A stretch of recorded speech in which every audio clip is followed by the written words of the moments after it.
Olá, é com grande satisfação que estamos dando início a mais um programa Restauração, sempre buscando novos pontos de vista para que as pessoas possam alcançar através dessas ideias uma melhor qualidade de vida. Hoje não vou esticar muito essa abertura do programa porque eu tenho o grande prazer, a honra de ter aqui ao meu lado o professor Clóvis de Barros Filho. Um currículo bastante extenso, né? É professor de ética da Escola de Comunicação e Artes da USP, bacharel em Direito, em Jornalismo, mestre em Ciências Políticas, doutor em Ciências da Comunicação, pesquisador e consultor em Ética da Unesco. Um currículo elogiável, né? Invejável, mas de tudo aquilo que eu já assisti do senhor, professor, o que o senhor demonstra que o senhor mais ama na vida é dar aula, ser professor. Sem dúvida, né? Sem dúvida. E da onde surgiu? Quando foi que o senhor percebeu que a sua praia era dar aula, era estar na frente dos alunos ensinando? Isso foi aos 13 anos. Até os 13 anos, a vida era muito ruim. Nada fazia muito sentido. Eu empurrava mesmo com a barriga. Todas as coisas que eu fazia torcendo para acabar logo. E não adiantava, tentamos de tudo. Fazia escola de arte, música, essas coisas de esporte. E o meu desinteresse era completo. Até o dia que aos 13 anos o professor de geografia chegou e disse que ele mesmo não daria aula. O curso seria só de seminários dados pelos alunos. Aí no sorteio para mim caiu o petróleo. No começo eu nem gostei muito do tema meio sem graça, mas eu meio que já estava acostumado, tudo na vida era meio sem graça.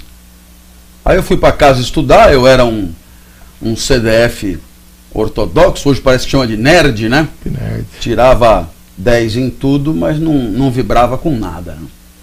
Aí no meio do semestre chegou a minha vez, o dia do meu seminário, e eu fui lá para frente, na classe. Eu subi no palquinho, ali onde ficava o professor. Eu olhei para a classe e aquilo estava apinhado de gente. Porque tinha os alunos da classe, mas vieram os alunos de outras classes.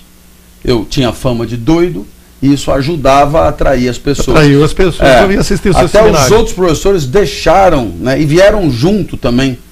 Então tinha gente pelos corredores, gente na janela, gente pelo chão. E pela primeira vez foi legal. Né? Pela primeira vez eu gostei de estar aonde eu estava. Pela primeira vez eu não queria que aquele momento acabasse. E para ter certeza que ia demorar muito, eu não começava. Eu olhava para todo mundo em silêncio. Até que o professor se irritou comigo, perguntou se eu tinha engolido a língua. E aí então eu tive que começar. Mas eu não tinha ainda aprendido a enrolar, né? Que é a atividade maior de um professor, né? É encher tempo, falando. Eu falei tudo que eu sabia em 15 minutos. Faltavam ainda 50 minutos para o seminário terminar. E eu já tinha dito tudo que eu sabia. Né? Aí um colega disse, professor, deixa ele continuar falando, né? Tão legal o jeito que ele fala. E o professor disse, ele que fale, a aula é dele, a aula toda é dele. E ali eu percebi que eu estava numa sinuca de bico. Porque eu não tinha mais nada para falar e ao mesmo tempo eu não queria sair dali.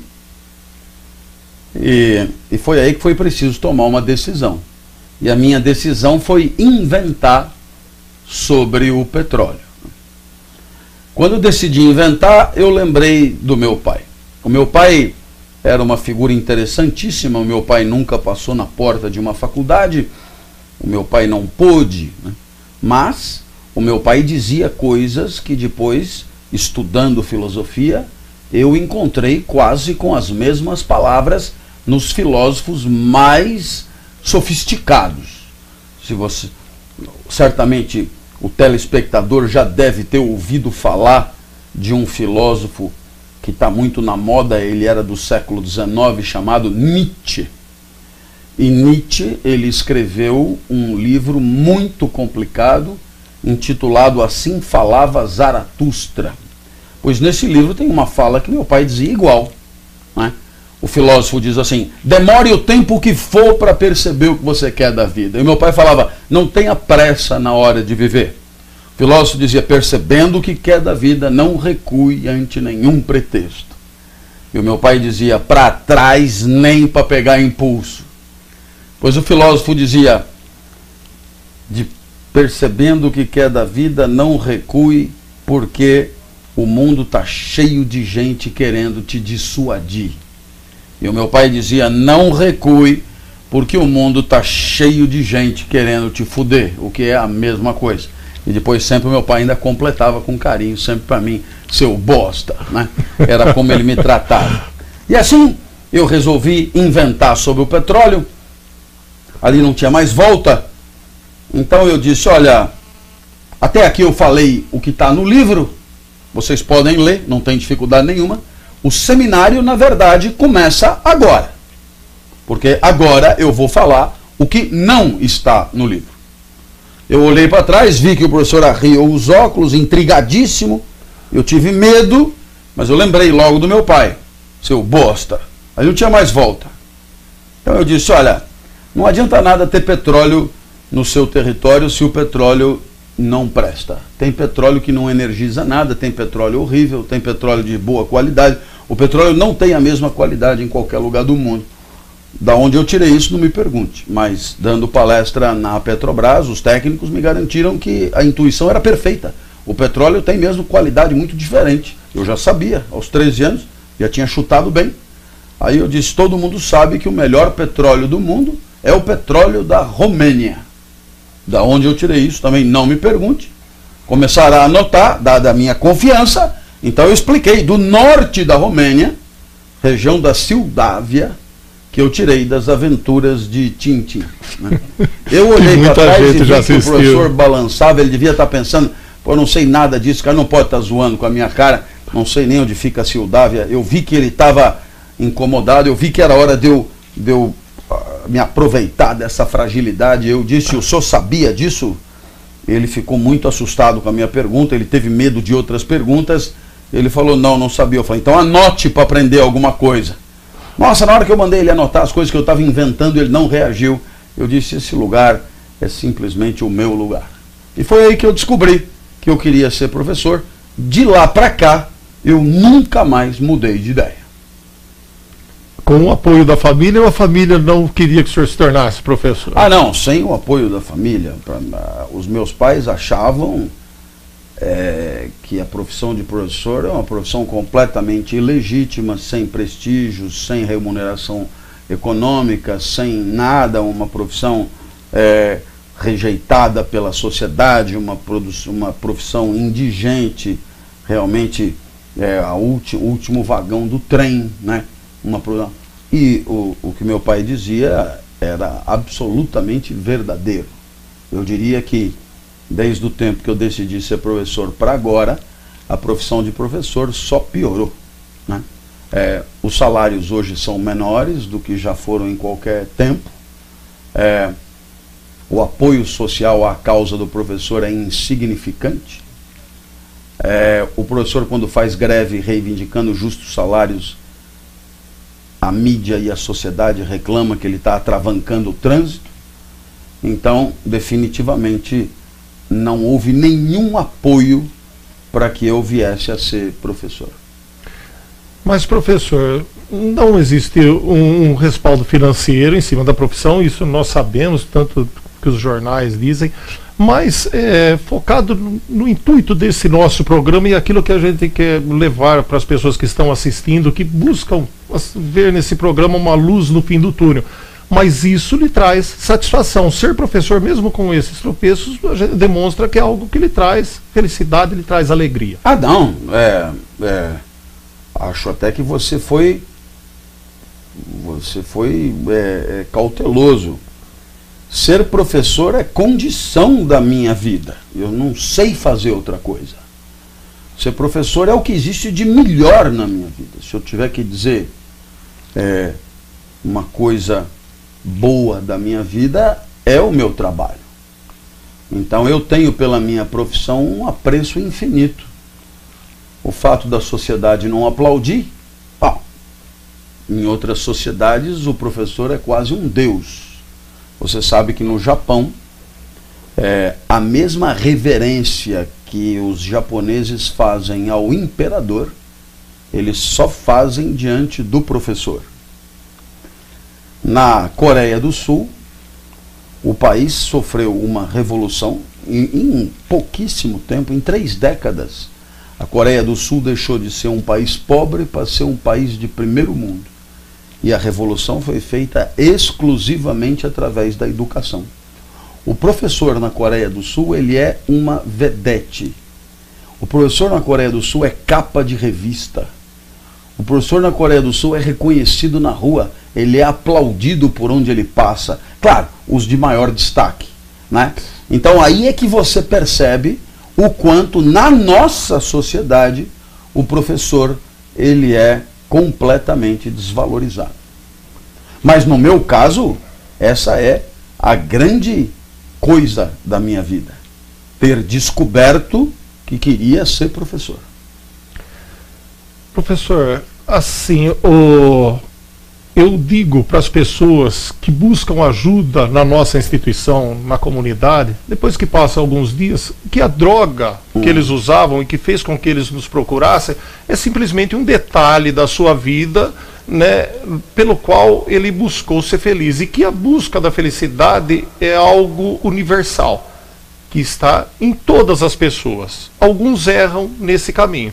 O senhor, em algumas das suas palestras que eu tenho assistido, né, no YouTube, várias que eu vi, o senhor diz assim que não existe uma receita para felicidade. Tá? Não tem como, porque isso é uma coisa individual. O senhor é feliz sendo professor, eu posso me relatar aqui as pessoas como sendo muito feliz com o trabalho que eu faço, mas algumas pessoas, como o senhor disse que era antes dos 13 anos, né, elas não encontram satisfação em nada que fazem, não veem a hora que termine o dia, que termine a semana e que termine o mês, e sempre dessa maneira. Diz uma palavra, professor, alguma coisa que o senhor acha que também seja universal, já que a busca pela felicidade é algo universal, eu acredito que o senhor concorde com isso, todos nós queremos ser felizes, né? Alguma palavra, alguma coisa que seja universal para que as pessoas se descubram o caminho para essa busca. Olha, eu vou me servir aqui de um pensamento filosófico de um grande pensador. E esse grande pensador, bom, ele é também Deus para muita gente. Eu me refiro a Jesus de Nazaré. E Jesus de Nazaré, ele tem uma tese filosófica. O que a vida tem que ter para valer a pena, é a pergunta. E a resposta de Jesus é uma resposta que revolucionou a história do pensamento. O que é que Jesus nos ensina? Que o sentido maior da vida de quem vive não está na própria vida, mas está na vida do outro. Em outras palavras, o bem de maior valor não é a própria sobrevivência, mas é o que sentimos pelo outro. Ou, se você preferir, o amor vale mais do que a vida. Aliás, normal para quem se deixou crucificar. O amor vale mais do que a vida porque você troca. Você abre mão de viver em nome da vida do ser amado. Quando você ama de fato, você não suporta a tristeza do outro. Quando você ama de fato, você faz de tudo para que o amado sorria, para que o amado viva melhor. E isso faz parte já da tua vida. Afinal de contas, quantas vezes você passou a noite em claro para que o amado pudesse repousar? Quantas vezes você se viu dias e noites no hospital sem estar internado para que o amado pudesse se sentir amparado? Quantas vezes você percebeu que você trabalha muito para que o amado possa ter uma vida melhor do que você teve? Então perceba, você que está me ouvindo, se você consegue trabalhar muito, se esforçar, para que uma pessoa que você ama possa ter uma vida melhor do que você teve, você já é um discípulo de Jesus. Mesmo que você não seja um assíduo frequentador das instituições religiosas, o essencial você já entendeu. Então, respondendo à tua pergunta, o amor é a condição da vida boa. E nesse sentido, aquele que tiver condições de perceber que estender a mão, que melhorar a vida de alguém, que diminuir a angústia de alguém, diminuir o sofrimento de alguém, é um bem de grande valor, terá percebido o sentido da vida. E você sabe que eu estava dando essa palestra numa escola aqui, e os donos da escola tiveram uma ideia, pediram aos meus alunos, adultos, que trouxessem os seus filhos para assistir a aula. E nesta aula com os filhos eu falei do amor de Jesus, este tal de ágape. E uma criança levantou a mão de 12 anos e disse assim, de maneira muito singela: professor, nesse esquema aí de Jesus, quem se dá bem é o outro, é o amado. A criança percebeu um aspecto muito bacana. Como é bom ser amado. Como é bom quando alguém estende a mão. Como é bom quando alguém se preocupa com a gente. Como é bom quando alguém, um copo d'água que seja, uma facilitada, um arredondamento. A vida já é tão cheia de quinas. A vida já é tão cheia de encontros que machucam. Quando alguém arredonda, como é bom. Mas não é a resposta de Jesus. Para Jesus, a condição da vida boa não é ser amado, embora ser amado seja muito bom. A condição da vida boa é amar mesmo. É estender a mão, é ajudar, é proporcionar, é entregar. E aqui eu chamo a tua atenção. Não sei se já refletiu sobre o verbo ensinar. Mas se já refletiu, já deve ter percebido que no verbo ensinar, tudo termina no aluno.